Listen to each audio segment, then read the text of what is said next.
Now let's talk about some main USB features. USB is hot pluggable, or more commonly, USB is plug and play protocol or port. That basically means mostly the user needs only to connect the device to the host and he will be able to start using the device immediately without installing any driver or even without the need to restart the computer. As soon as the user connects the device to the host, the system installed on the host will communicate with the device and do some negotiation with the device to choose the best driver to load and to use for this device. Because of this, we can also say that USB is a self-configured protocol, so the user mostly doesn't need to change anything. The host will choose not only the best driver for this specific device, but also the best configuration that fits the current situation. And this self-configured was the second feature I wanted to mention. The next feature is the ability to supply power. If a USB device draws not too much power, or let's say current, this device can be powered up directly from the bus using the V-bus and GND wires. However, the devices that draws high amount of current and thus are not allowed to draw the power directly from the bus are called self-powered devices, because such devices should power themselves from an external power source. The host can provide only a limited amount of current to the devices. USB is host controlled. This is an important feature we need to know about. In USB, there are always one and only one host that controls and manages the whole transmissions and actions on the bus. It doesn't matter how many devices are connected. As long as these devices are connected to the same bus, the whole communication must be managed by only one host. We will see that soon when we talk about the USB topology.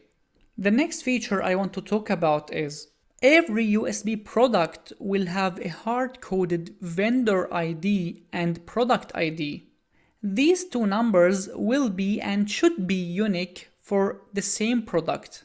Notice these two numbers are not a serial number of a device, which means, again, these two numbers are always the same for all devices of the same type. For example, if you buy two mouses which have exactly the same model, these two mouses should have the same vendor and product ID.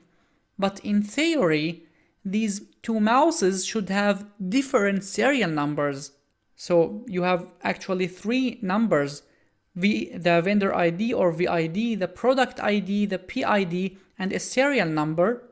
The VID and PID are always the same for the same product, but the serial number, in theory, should always be different from one device to another. But in reality, it's not uncommon to see the same serial number for different devices of the same model. That's not optimal, but it's acceptable. And in addition to this, when you connect your USB device to the host, a unique address is assigned by the host to this device during the device enumeration. This address will change every time you disconnect and reconnect the device to the host. And I have just mentioned a new phrase, the device enumeration. Don't worry too much about this word enumeration. This simply means during the negotiation between the host and the device to recognize what this device is and what speeds does this device support and which driver the host should use for this device. So, device enumeration simply means the initial negotiation between the device and the host. Now, I will tell you one of the most important words you need to understand in USB to be able to understand the principle of USB in general. Please listen carefully. USB is a pulled bus. This means the bus gets frequently sampled by both host and devices without including any interrupt mechanism in the USB controller.